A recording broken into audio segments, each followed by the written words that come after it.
kuanzia ngazi ya familia kwa kurahisisha upatikanaji wa huduma za umeme kwa bei nafuu.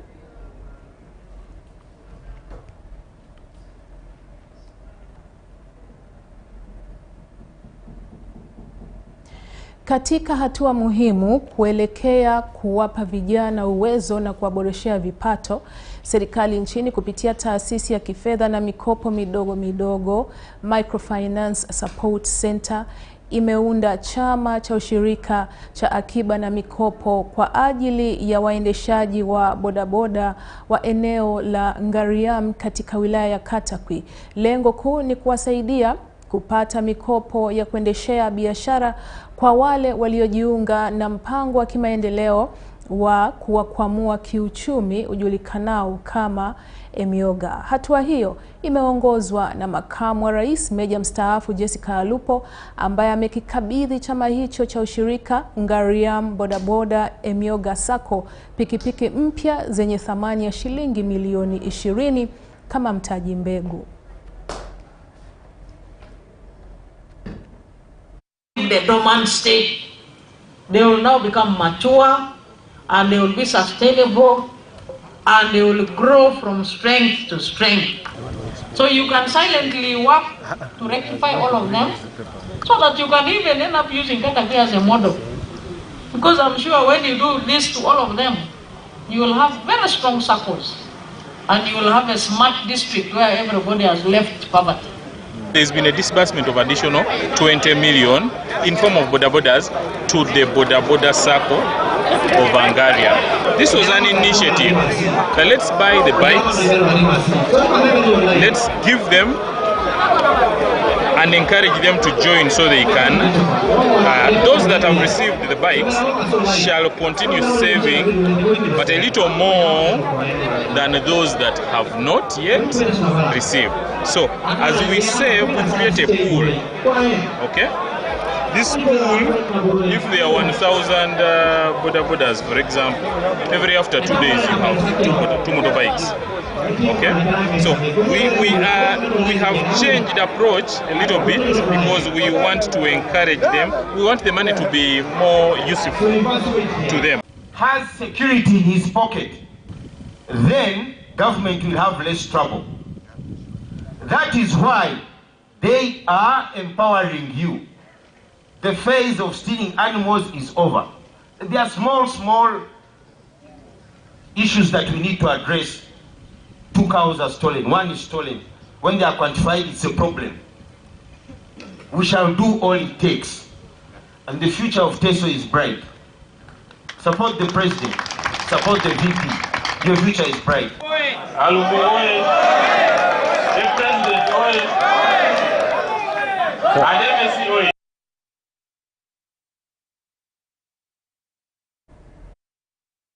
Polisi limeanza kuimarisha ulinzi kwa ngazi ya kata ndogo ili kukabiliana na vitendo vya uhalifu katika jamii mbalimbali hasa vijijini. Inspekta mkuu wa polisi Abbas Byakagaba amewaarifu waandishi wa habari kwamba Rais Museveni ametoa agizo hilo kwa mujibu wa agizo la mkataba wa nambari 3 wa mwaka 2023 ulioanzishwa mfumo huo. Jumla ya maafisa wa polisi wapatao 10,000 wameenezwa kwenye kata ndogo mbalimbali katika utekelezaji wa agizo hilo. Chini ya mpango huo, kila kata ndogo itakuwa na maafisa wa polisi 18 wakiambatana na kamanda wao, afisa wa upelelezi kutoka kitengo cha CID na afisa kutoka ofisi ya uhusiano wa masuala ya intelijensia. Mwanzoni kabisa agizo hilo litaanza kutekelezwa katika mikoa 8, wilaya 49 na kaunti ndogo 591, na mwishowe agizo hilo litatekelezwa kote nchini ifikapo tarehe 15 Februari mwaka huu.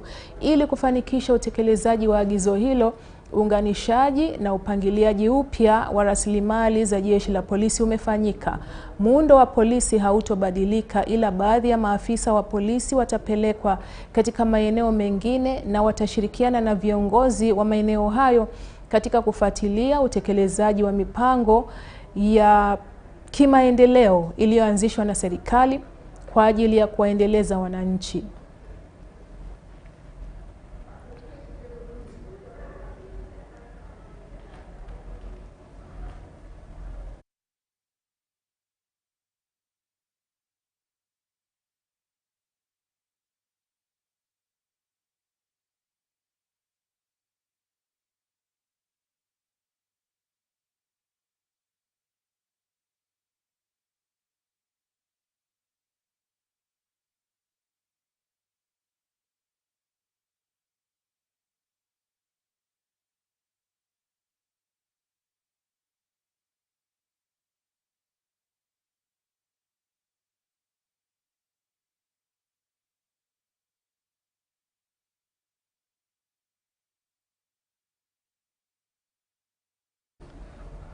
Na hivi sasa, mtazamaji wa UBC TV, tupate mapumziko kutoka studio.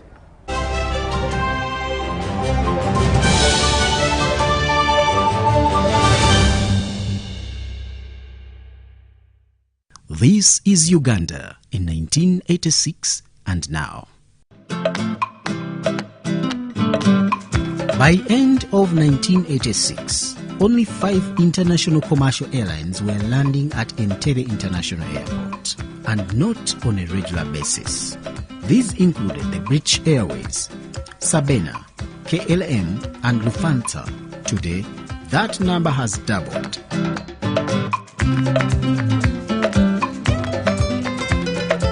By end of 2024, at least 10 international commercial airlines were landing or taking off at Entebbe International Airport daily, the newly reborn Uganda Airlines being the newest of all.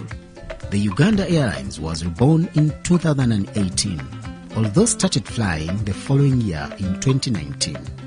Today, the national carrier has a fleet of 6 planes, which included CJR 9000 Bombardier, Airbus A320, Airbus A330-800, and Boeing B7879. This is Uganda in 1986 and now.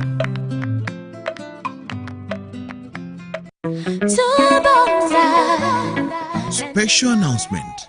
The NRM National Chairman General Yoweri Kaguta Museveni Tibuhaburwa informs all party members and the entire public that the display and update of the members register commences this Wednesday, January the 29th to Saturday, February 1st, 2025. During the exercise, the following activities will be undertaken. Registration of new members, including students aged 16 and 17 years, as identified by the NRM Village Committee, and checking the accuracy of members' particulars. At the end of the update exercise on Saturday, February 1st, 2025, a village baraza will be held to scrutinize the register and subject it to a public audit where ineligible members will be deleted and any eligible members physically present be added.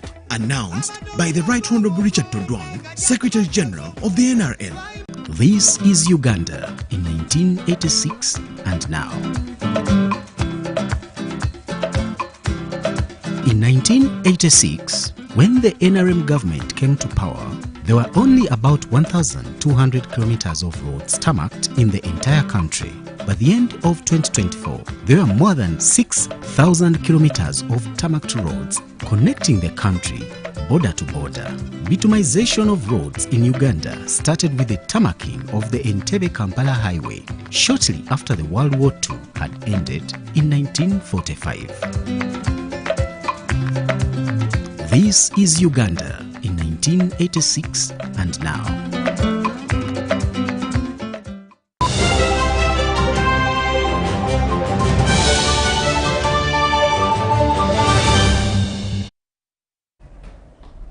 Wabunge katika jeshi la taifa UPDF wamekabidhi vifaa vya kisasa vya matibabu katika hospitali ya kijeshi ya Bombo Military Hospital vyenye thamani ya shilingi milioni 500 kwa lengo la kuinua huduma za matibabu kwa jamii na wagonjwa wanaofika katika hospitali hiyo. Waziri wa nchi wa ulinzi na masuala ya wapiganaji wa kongwe Huda Oleru Abason aliongoza hafla ya makabidhiano hayo.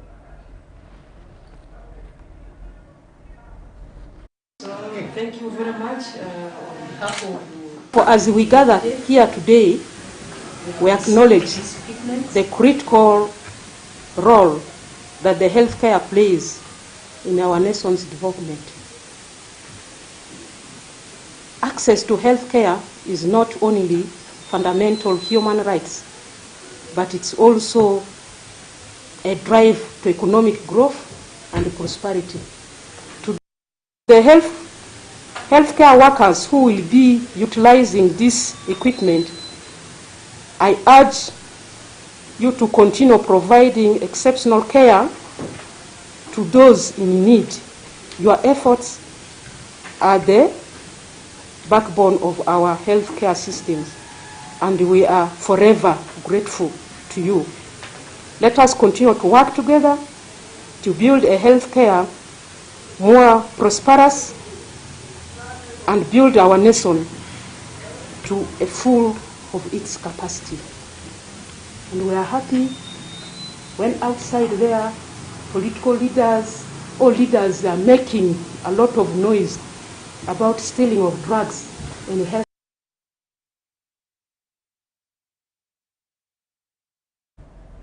Naam, mtazamaji wa UBC TV, huo ndio mwisho wa taarifa hii ya habari. Asante sana kwa kutizama.